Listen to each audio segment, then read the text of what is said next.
எத்துணை முறை சிந்தித்தாலும் புது புது பரிமாணங்களை காட்டக்கூடிய சாத்திரம். அப்படின்னா இந்த சொன்ன நபருடைய உணர்வு மிக உயர்ந்த உணர்வுல இருந்திருக்கு.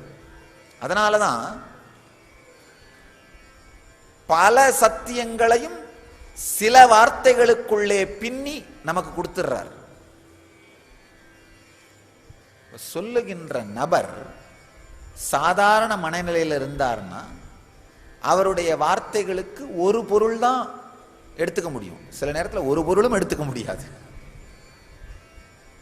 வேற விஷயம். சொல்கிற நபர் கொஞ்சம் உயர்ந்த உணர்வில் இருந்தார்னா அவர் சொல்ற வார்த்தைகளுக்கு 2-3 பொருட்களை எடுத்துக்கொள்ளலாம்.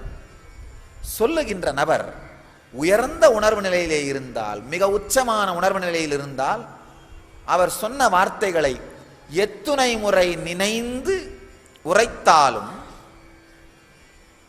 எத்துணை முறை உணர்ந்து உரைத்தாலும் நம் எச்சில் படாத புதுமையான சாத்திரமாகவே அது இருக்கும். எத்துணை முறை நீங்கள் திருவாசகத்தை நினைந்தாலும், ஓதினாலும், சொன்னாலும் அதனுடைய சாரம், அதனுடைய உணர்வு, அதனுடைய சத்தியங்கள் மீண்டும் மீண்டும் மீண்டும் நம்மை புது கோணத்தோடு பார்க்க துவங்கும், புது உணர்வோடு காண துவங்கும். பகவத்கீதை இந்த மாதிரி ஒரு ஆழமான ஒரு சத்தியத்தை சொல்லுகின்ற நூல்.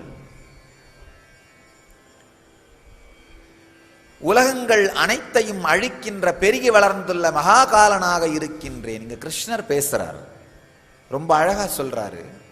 அர்ஜுனனுக்கு தைரியம் கொடுக்கின்றார். இந்த சூழ்நிலையை நாம புரிந்து கொண்டால் தான் இந்த சத்தியங்கள் புரியும். அர்ஜுனனுக்கு தைரியம் சொல்றாருப்பா, கவலைப்படாது, நானே காலமாக இருக்கின்றேன்.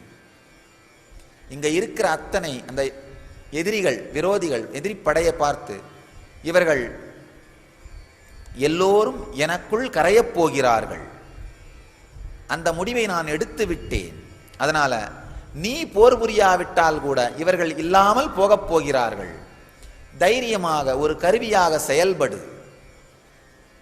அர்ஜுனனுக்கு பிரபஞ்சத்தினுடைய சாரத்தையே விளக்குகின்றார்.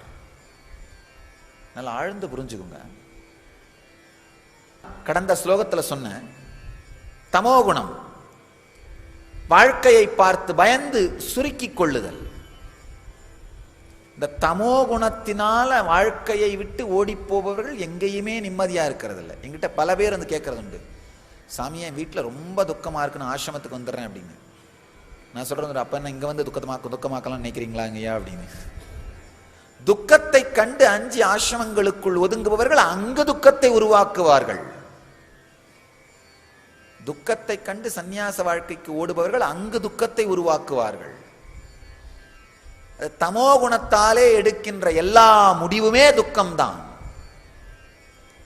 தமோ குணத்தால நீங்க என்ன முடிவு எடுத்தாலும் அது தெளிவாக இருக்காது. நீங்க என்ன விடை சொன்னாலும் அது சரியாக வராது.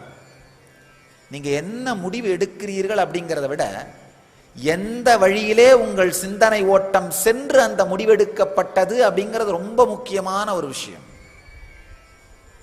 சின்ன கதை.